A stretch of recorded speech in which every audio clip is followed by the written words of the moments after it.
Viewers, আমরা চলে এলাম নবম লেকচারে। আমরা এবারে যে বিষয়টা শিখব সেটা হচ্ছে past indefinite tense.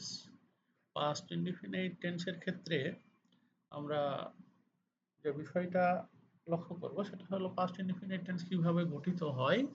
Past indefinite tense ইংরেজির ক্ষেত্রে আমরা কোন পদ্ধতি ব্যবহার করি বা ইংরেজিতে স্ট্রাকচারটা কেমন। আমরা এক্ষেত্রেও অবশ্যই ৪ টে ভাগে ভাগ করে নেব।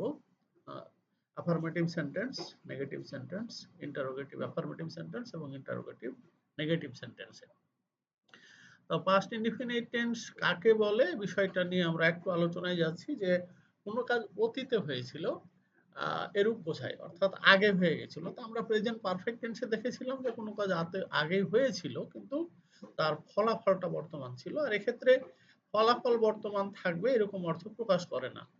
যেমন পার্থক্যটা একটু আলোচনা করি ভিউয়ার, সেটা হচ্ছে যে আমরা করিম বাজারে গিয়েছিল বা গেল, এই যে গিয়েছিল বা গেল এটা আমরা পাস্ট ইনডিফিনিট টেন্স বলবো এই কারণে যে গিয়েছিল, এখন তার ফলাফল নাই, সে হয়তোবা চলে এসেছে, এখন ওখানে আর নাই, এরকম মানে কিছুটা এরকম যে একেবারে পূর্ণরূপে ঘটনাটা ঘটে গেছে।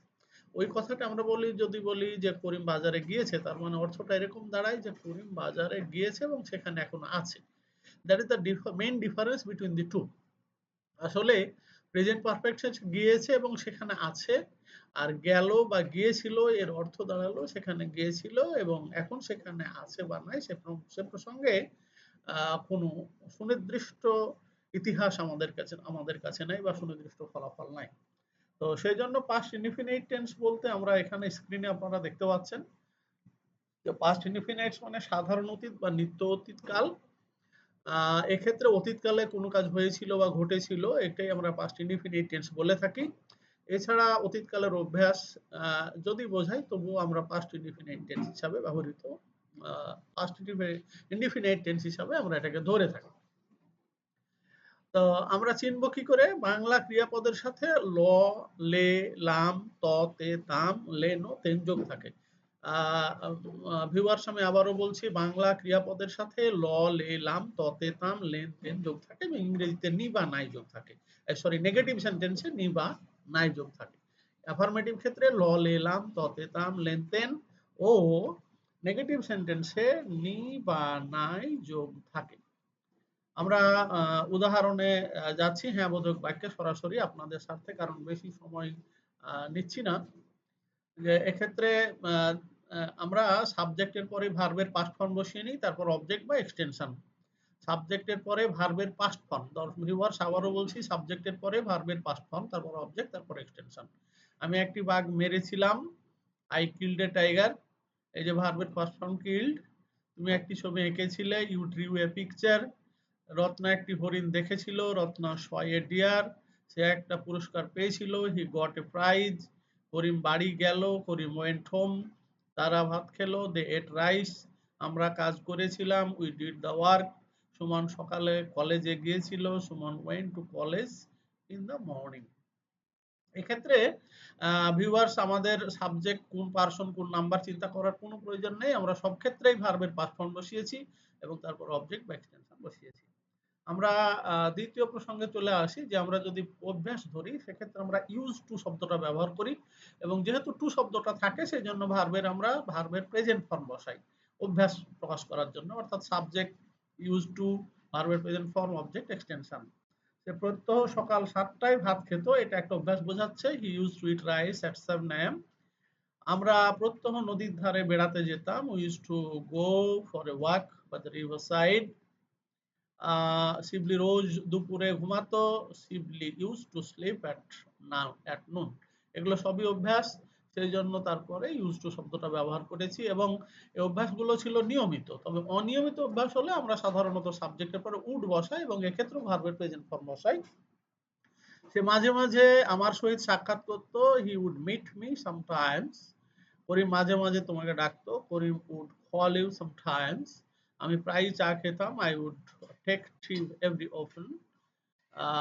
সে প্রায়ই ঝগড়া করতো, হি উড অফেন কোয়ার্রেল। এগুলোর ক্ষেত্রে অনিয়মিত অভ্যাস বোঝাচ্ছে, সেই জন্য আমরা উড শব্দটা ব্যবহার করেছি। নেগেটিভ সেন্টেন্সের ক্ষেত্রে আমরা পাস্ট ইনডিফিনিট টেন্সে এক্ষেত্রে নমিনেটিভ বা সাবজেক্ট কোন পারসন কোন নাম্বারে আছে চেনার কোনো প্রয়োজন নেই, সব ক্ষেত্রে ডিড নট বসবে এবং ভার্বের প্রেজেন্ট ফর্ম হবে।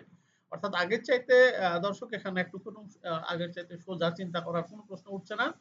যে বইটি কেনেনি বা কেনে নাই, he didn't buy the book, আমি ভাত খাইনি, আই ডিডন্ট ইট রাইস, আমরা ফুটবল খেলিনি, we did not play football, তারা রহিমকে নিমন্ত্রণ করেনি, they didn't invite Rahim, Ratan তোমাকে ডাকেনি, Ratan did not call you, Sabur আজ নামাজ পড়েনি, Sabur did not offer his prayer today.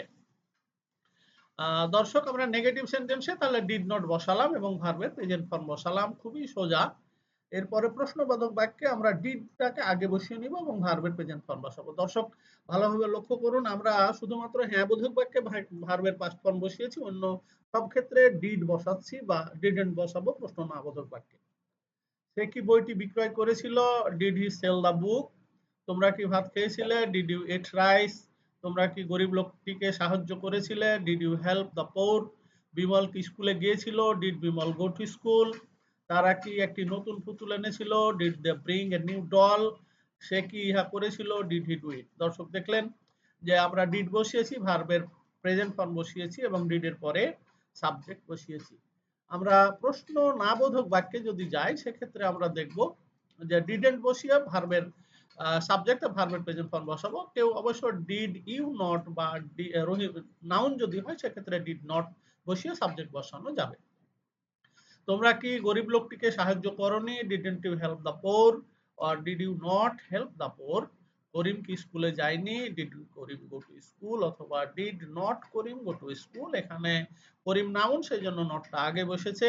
সে কি দুধ পান করেনি, didn't he drink milk, or did he not drink milk, তোমরা কি চা খেয়েছিলে, ডিডন্ট ইউ টেক টি, চা খাওনি হবে, এখানে ভুল হয়েছে, তোমরা কি চা খাওনি, didn't you take tea, or did you not take tea, তারা কি খেলায় জিতেনি, didn't they win the game, আর did they not win the game.